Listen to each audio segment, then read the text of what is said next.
두려움을 극복하는 길이란 제목으로 잠깐 말씀을 나누려고. 영국 런던에서 있었던 일입니다. 한 가게에 강도가 들어와서 몰래 금품을 빼앗은 후에 그 일가족을 전부 다 몰살시키고 도망친 남자가 있었습니다.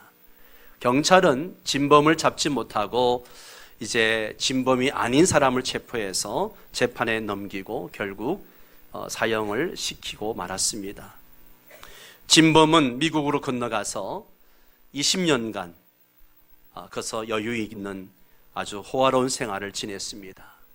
20년이 되었으니까 이제 안심이겠지 생각하고 다시 신분을 감추고 고향으로 돌아왔습니다.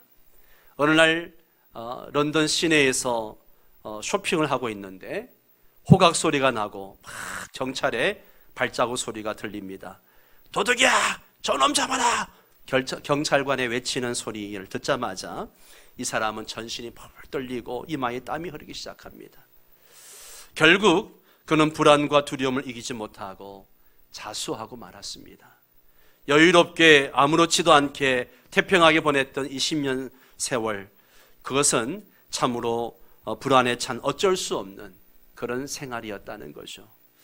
최근 우리나라에서도 화성 연쇄 살인 사건에 진범이 잡혔습니다. 끝내 자기가 모든 살인 사건의 범인임을 이춘재 씨가 밝혔습니다. 영원한 미제 사건으로 덮어질 것 같았던 사건의 범인이 잡힌 것이죠. 이춘재는 처제를 끔찍하게 폭행하고 살해해서 부산 교도소에서 무기수 모범수로 25년간 복역을 하고 있었습니다. 잘만 하면 모범수로 나올 수도 아마 있었을 것입니다. 그런데 화성 연쇄 살인 사건 공소시효를 며칠 앞두고 모든 죄를 다 자백했습니다. 프로파일러의 끈질긴 노력과 고도의 전략으로 친근한 인간관계를 맺으면서 이춘재의 마음을 사로잡아 입을 열게 한 것도 있지만 그 내면에 사람을 죽인 죄책감, 그리고 불안함, 그리고 두려움이 있었기 때문에 결국 자백을 한 것이라고 저는 생각합니다. 현대인들의 특징 중에 하나는 이유를 모르는 불안과 두려움에 사로잡혀 산다는 것입니다. 그 불안이 무엇일까? 그 두려움이 무엇일까? 심리학자들이 하나같이 이야기하는 것은 그 이유를 알 수 없는 마음의 불안과 두려운 것은 내가 의식하든 의식하지 못하든 죄에 대한 두려움이다 라고 이야기했습니다. 죄에 대한 두려움. 불안하고 두려움이 심하면 사람들은 이제 병원을 찾게 됩니다. 의사들은 신경안전제를 지어주면서 너무 불안해하지 마세요. 두려워하지 마세요. 또 죄책감 갖지 마세요. 마음을 평안하게 가지세요. 그러면서 이야기하면서 약을 지어줍니다. 여러분, 그런다고 제가 불안이 없어집니까? 땅에 사는 살쾡이가 나무 위에 있는 다람쥐를 사냥하는 비법이 있다고 합니다. 그 비법이 뭔가 하면 땅에서 나무 위에 있는 다람쥐를 발견한 살쾡이는 순간 아주 매서운 눈초리를 다람쥐 눈에다가 쏜다고 이야기합니다. 그러면 다람쥐는 스스로 두려움에 떨면서 안절부절 못하다가 이 신경이 마비되어져서 그만 땅에 떨어진다는 거죠. 그럼 살쾡이가 얼른 잡아먹는다고 합니다. 피할 길이 얼마든지 있는데도 말입니다. 이 현미경에도 잡히지 않는 두려움이라는 이 악성 바이러스가 오늘날 현대인들을 위협하고 있습니다. 이 미증유의 시대에 후천성 평강결핍증 환자가 점점 늘어가고 있다는 것이죠. 현대인들의 특징은 불안과 초조, 두려움이라고 이야기합니다. 그러나 우리의 눈을 들어서 우리는 하나님을 바라봄으로 두려움을 극복할 수 있다라고 오늘 시인은 우리에게 교훈하고 있습니다. 시편 3편의 주인공 다윗은 두려움의 상황에서 눈을 들어 하나님을 바라봄으로 두려움을 극복하는 모습을 우리에게 보여주고 있습니다. 다윗의 두려운 상황을 한번 보십시오. 사무엘하 15장에 보면 다윗의 두려운 상황이 나오는데요. 셋째 아들 압살롬이 반란을 일으켰습니다. 그것은 아들이 아버지의 왕관을 빼앗을 뿐만 아니라 한마디로 아버지의 생명을 노리는 그런 반란이었습니다. 압살롬이 반란을 일으켰을 때 압살롬의 반란에 동참하는 사람들이 굉장히 많았습니다.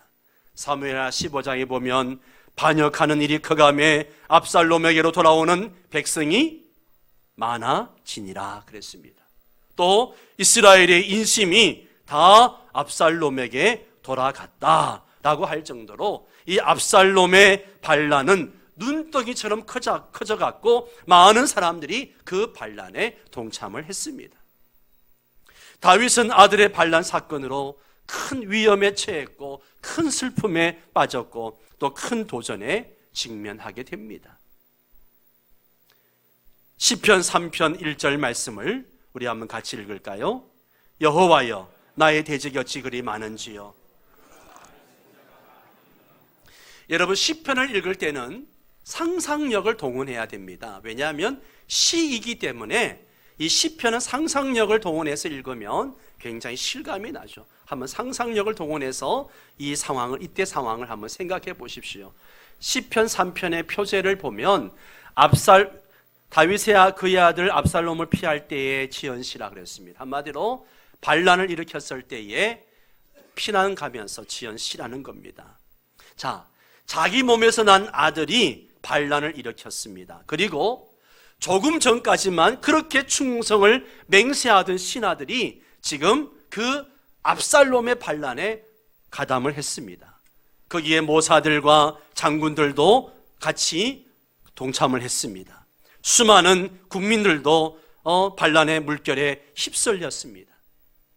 민심이라고 하는 것이 얼마나 병덕스럽습니까? 어제의 충성을 휴지처럼 버리고 오늘 반역의 깃발을 흔들어대는 것이 바로 민심인 것이죠. 반역 도당의 우두머리의 아들이 서서 아버지의 목숨을 노리는 상황, 그야말로 최악의 극한 상황이라는 것이죠. 큰 위험이 아닐 수가 없습니다. 또한 이 반란은 큰 슬픔이었습니다. 다윗은 이런 상황에서 큰 슬픔에 빠졌는데 사무엘하 15장 30절 말씀을 같이 읽을까요?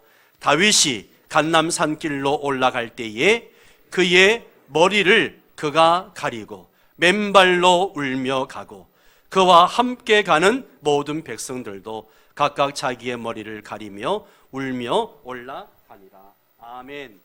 자, 왕이 얼마나 급했으면 도망을 가는데, 감람산으로 피난을 가는데 신발도 신지 못하고 맨발로 도망을 갑니다. 다윗은 얼굴을 들 수 없어서 얼굴을 가리며 맨발로 통곡하면서 도망을 가고 있습니다. 그를 따라가는 신하들과 백성들도 함께 머리를 가리고 울면서 도망을 갑니다. 얼마나 큰 슬픔입니까? 또 이 반란은 큰 도전이었습니다. 다윗은 2절에서 많은 사람이 나를 대적하여 말하기를 그는 하나님께 구원을 받지 못한다 하나이다. 그는 하나님께 구원을 받지 못한다. 여러분, 사면 팔방이 다 막혀 있어도 하나님을 향해 뚫려 있으면 우리는 그래도 희망을 갖고 견뎌낼 수가 있습니다. 그런데 지금 다윗의 경우에는 하늘 문도 다 막혀 있는 그런 상황 같았습니다. 왜요? 압살롬의 반란이 그냥 일어난 것이 아니고 다윗이 지은 죄의 값으로 일어난 것이기 때문에 다윗은 그것을 알고 있었던 겁니다. 아, 하나님이 나를 징계하시는 거구나. 그러니 사방팔방 다 막혀 있는 겁니다. 다윗이 우리아의 아내를 취하고 충성스러운 장군 우리아를 최전선에 내보내어서 죽도록 한 죄, 말하자면 간통과 청부살인의 죄를 범한 것입니다.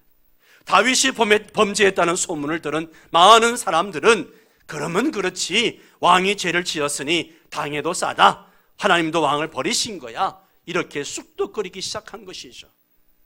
그는 하나님께 도움을 받지 못한다 하는 말이 바로 그 말입니다. 하나님께 구원을 받지 못한다 하는 말이 바로 그것을 이야기하는 거예요. 한두 사람이 아니라 많은 사람들이 다윗은 하나님께 버림을 받았다라고 한 것입니다. 이것은 다윗에게 최악의 고통이었습니다. 원수들이 다윗을 공격하는 공격 무기 중에 최악의 무기였던 것입니다. 이렇게 다윗이 피난 갈 때에 시므이라는 사람이 다윗을 향해서 돌을 던지며 저주하는 이야기가 나옵니다. 그 저주 내용이 무엇입니까? 피를 흘린 자여, 사악한 자여, 가그라 가그라. 시므이가 그렇게 이야기합니다. 여기에 피를 흘린 자, 사악한 자란 뜻이 뭡니까? 네가 간통죄를 지었고 청부살인을 하지 않았느냐? 이것이 그 당시에 국민들이, 백성들이 알고 있는 다윗의 범죄 사건이었습니다. 다윗은 하나님에게 도움을 받지 못한다는 말은 다윗의 눈을 찌르는 가시처럼, 뼈를 찌르는 칼처럼 예리한 고통을 가했습니다. 그것은 하늘에서 내려오는 모든 시련, 지옥에서 올라오는 모든 저주, 땅에서 일어나는 모든 고통 중에 가장 고통스러운 것이었습니다. 예수 그리스도께서 십자가 위에서 나의 하나님, 나의 하나님, 어찌하여 나를 버리셨나이까 절규하실 때에 고통과 같은 고통이었습니다. 다윗은 큰 위험과 큰 슬픔과 큰 도전 앞에 지금 두려움에 떨고 있는 모습인 것이죠. 사랑하는 성도 여러분, 오늘 저와 여러분 어떻습니까? 우리가 신문 일면만 보아도 불안과 두려움을 초래하기에 충분하지 않습니까? 도대체 이 나라의 정치는 언제쯤 가야 이 나라의 정치가 안정이 되고 이 나라의 경제는 언제쯤 회복이 될 것인가? 일본과의 관계는 어떻게 될 것인가? 중국과의 관계는 어떻게 될 것인가? 북한이 어떤 꼼수를 가지고 있는가?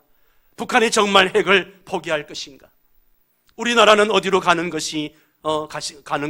총선을 앞두고 어떤 음모와 혼란이 일어날 것인가?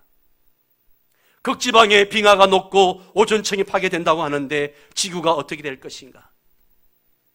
좀 더 좁혀서 내가 이번에 찍은 MRI 결과가 어떻게 나올 것인가? 요즘은 별다른 자각정세도 없이 말기암 진단을 받는다고 하는데 나는 어떻게 될 것인가? 우리 아이가 이번 수시와 정시에 떨어지면 어떻게 할까? 결혼도 못하고 세월만 보내고 있는 우리 아들, 딸을 보면서 우리 아들, 딸은 어떻게 될까? 이번 프로젝트에 실패하면 어떻게 될까? 회사가 어렵다고 하는데 내가 직장은 계속 다닐 수 있는가? 자금이 제대로 돌지 않아서 내 사업이 기울어지면 어떻게 할까? 사랑하는 성도 여러분, 이런 표면적인 두려움은 내면적인 두려움 때문에 더 커지는 겁니다. 여러분, 이런 질문을 한번 던져보십시오.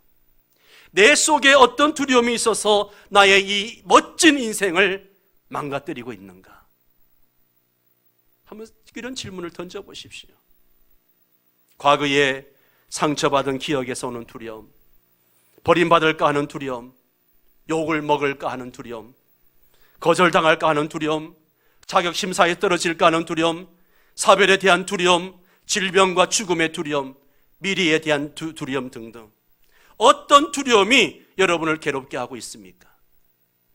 영혼 깊숙이 박혀있는 두려움이 생각들 속에서 그 가지를 뻗어가면서 우리 주변 사람들과 환경에 대한 두려움으로 뻗어나오고 세계 전체에 가공할 만한 문제들에 대한 두려움으로 점점점 뻗어나가는 것입니다. 여러분, 이런 두려움을 어떻게 극복할 수 있을까요? 영국의 소설가 조셉 콘레드가 이런 질문을 우리에게 던집니다. 우리가 어떻게 두려움을 죽일 수 있을까? 어떻게 저 유령의 심장을 쏘고 유령의 목을 자르고 유령의 목을 조를 수 있을까? 공포는요, 두려움은 마치 유령과 같아서 심장을 쏘고 머리를 베고 목을 졸라도 다시 나타난다는 것입니다. 두려움을 극복하기가 그만큼 힘들다는 것을 얘기하고 있습니다. 두려움을 극복하기 위해서는 두려움의 뿌리를 뽑아야 합니다. 두려움의 뿌리는 영혼의 가장 깊은 곳에 박혀 있습니다. 영혼의 가장 깊은 곳에 사람들에게 버림을 받고 하나님에게 버림을 받았다는 의식이 두려움의 뿌리가 되는 것입니다.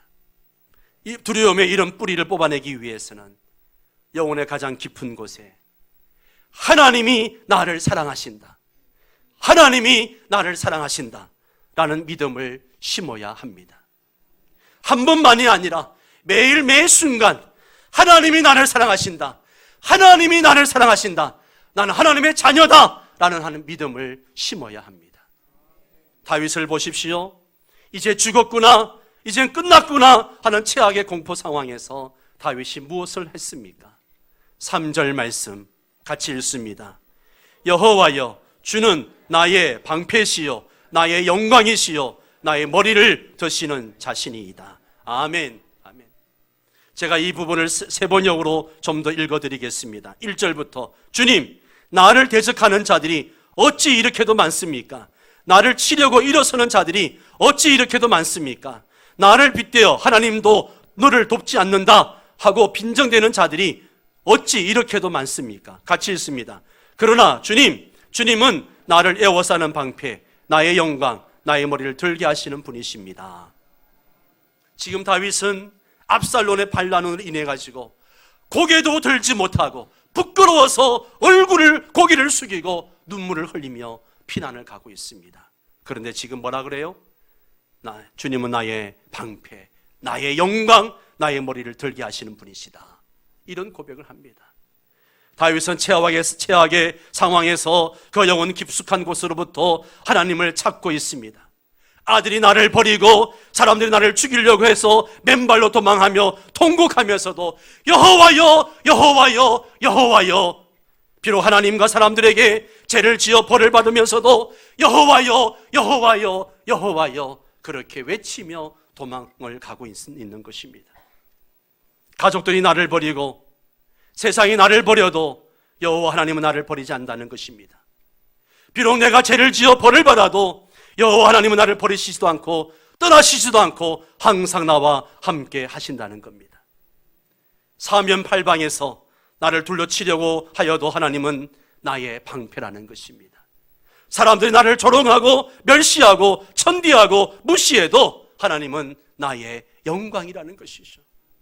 절망과 공포와 그 수치심 때문에 사람들 앞에 감히 얼굴을 들 수 없어도 하나님은 결국은 나의 머리를 들게 하시는 분이라는 것을 고백하고 있습니다. 미시간주 오리온 호수의 감독교회 존 알프레 히트라는 목사님이 가장 짧은 설교로 회중의 마음에 큰 감동을 주었습니다. 그는 일주일 내내 기도하면서 설교를 준비했습니다. 목사들이 일주일 내내 설교 준비에 얼마나 많은 그 시간과 에너지를 쏟는지 모릅니다. 이 목사님이 일주일 내내 열심히 기도하며 준비해서 주일날 강단에 올라서서 한참 서 있다가 딱 한마디 했습니다. 러브, 사랑, 이 한마디 외치고 그냥 내려가셨어요. 설교 끝이에요. 저 이 예화를 보면서 야, 나도 언젠가 한번 써먹어야 되겠다. 회중 가운데 긴 침묵이 흘렀습니다. 이것은 기네스북에 기록된 가장 짧은 설교입니다. 그 교회 성도들 중에 몇 사람은 그 설교가 가장 좋았다라고 했습니다. 어떤 설교자도 아마 그 기록을 깨기가 힘들 것입니다. 여러분, 아무리 힘들고 아무리 슬프고 아무리 답답해도 하나님이 나를 사랑하신다, 하나님은 나의 방패다, 하나님이 나의 영광이요 나의 머리를 들게 하시는 분이시다, 이런 확신만 있으면 두려움을 극복할 수 있습니다. 하나님이 여러분을 사랑하십니다. 하나님이 여러분을 눈동자처럼 지켜주십니다. 이 시편 3편을 보면 다윗이 하나님을 믿음으로 두려움을 어떻게 극복해 나가는지 그 과정을 우리에게 보여주고 있습니다. 그 과정을 보면 믿음이 있고 간구가 있고 확신이 있고 예찬이 있습니다. 먼저 믿음을 보십시오. 3절 여호와여 주는 나의 방패시요 나의 영광이시요 나의 머리를 드시는 자이시니이다. 믿음이 있습니다. 그리고 간구하죠. 4절 내가 나의 목소리로 여호와께 부르짖으니 그의 성산에서 응답하시는도다. 그리고 확신을 갖습니다. 내가 누워 자고 깨었으니 여호와께서 나를 붙드심이로다. 같이 읽습니다. 천만인이 나를 애워싸 진친다 하여도 나는 두려워하지 아니하리이다. 아멘. 그리고 예찬이 나옵니다. 여호와여, 주께서 나의 모든 원수의 뺨을 치시며 악인의 일을 꺾으셨나이다. 구원은 여호와께 있사오니 주의 복을 주의 백성에게 내리소서. 구소련의 독재자 스탈린은요, 언제 부하들에게 암살당할까 두려워가지고 침실을 무려 8개나 만들어 놓고 매일 밤 침실을 바꿔가면서 잤다는 겁니다. 부하들에게 알리지도 않고 매일 밤 침실을 바꿔가면서 잤다는 거예요.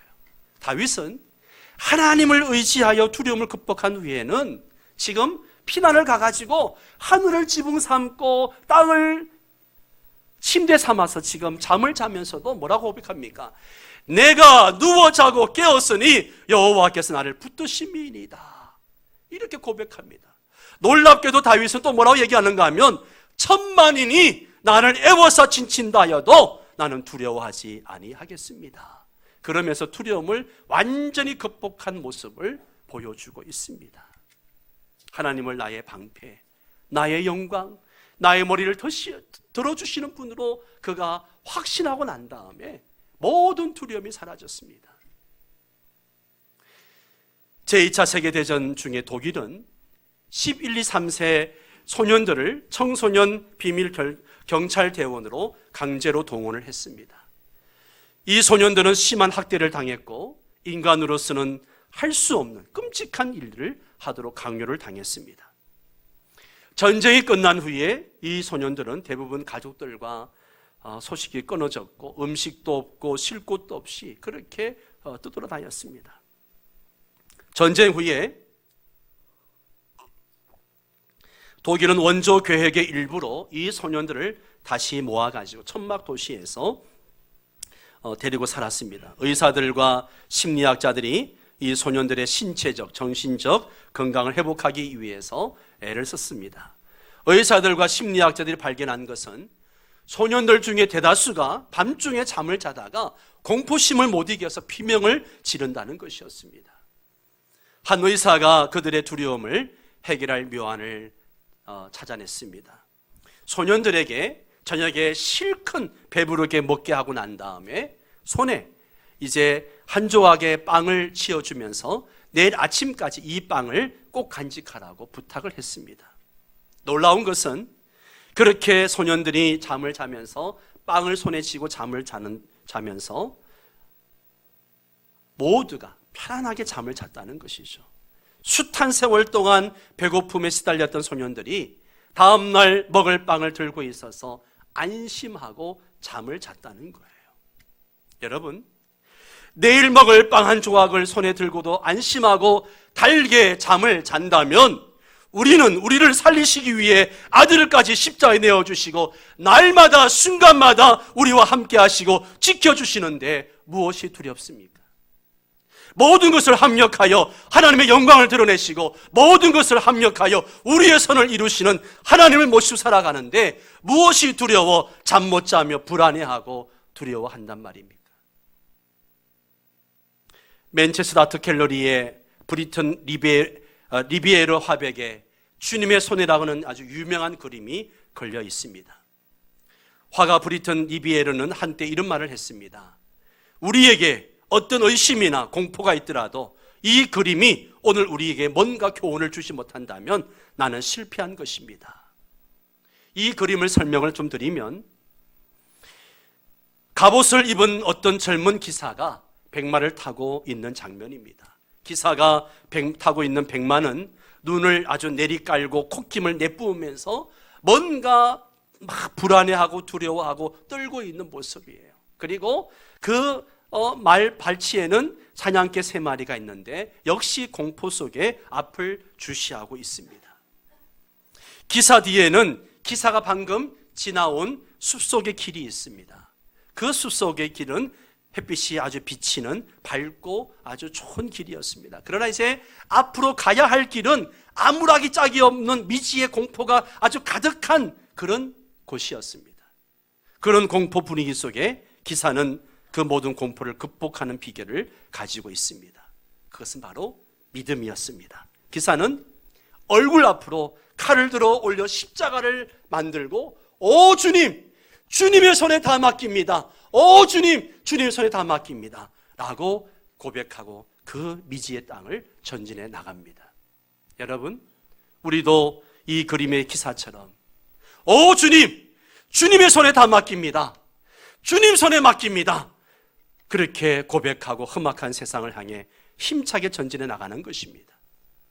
주님 손에 맡기면 두려울 게 없는 줄 믿습니다. 노만 빈센트 필은 적극적 사고의 놀라운 결과란 책에서 두려움을 극복하는 놀라운 방법을 우리에게 이야기합니다. 하나님의 은혜로 어떤 두려운 상황도 이길 수 있다는 것을 항상 주장하십시오. 나는 혼자가 아니다 라는 강한 생각을 하십시오. 하나님은 나의 친구, 나의 도움입니다. 하나님은 항상 나와 함께 있습니다. 그렇습니다.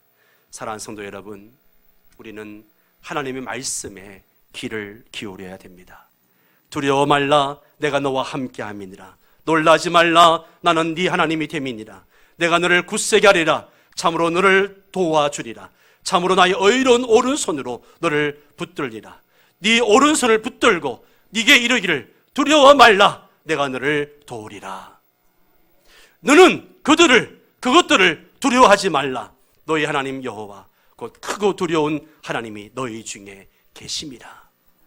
대답하되 두려워하지 말라, 우리와 함께한 자가 그들과 함께한 자보다 많으니라. 내가 과연 너희를 버리지 아니하고 과연 너희를 떠나지 아니하리라. 같이 읽습니다. 두려워하지 말라, 너희는 많은 참새보다 귀하니라. 아멘. 여러분은 많은 참새보다 귀합니다. 오른손으로 나를 붙잡고 나와 늘 함께 하신 하나님에게 우리 인생을 다 맡기고 사시기를 바랍니다. 하나님은 나의 방패, 하나님은 나의 영광, 하나님은 나의 머리를 들어주시는 분이십니다. 우리도 다윗처럼 천만인이 나를 둘러치려 하여도 내가 두려워 아니하리이다 확신하면서 살아갈 수 있게 되기를 바랍니다. 하나님을 절대 의지함으로 두려움을 극복하고 이 험악한 세상을 힘있게 살아가는 우리 모두가 되기를 주의 이름으로 축원합니다.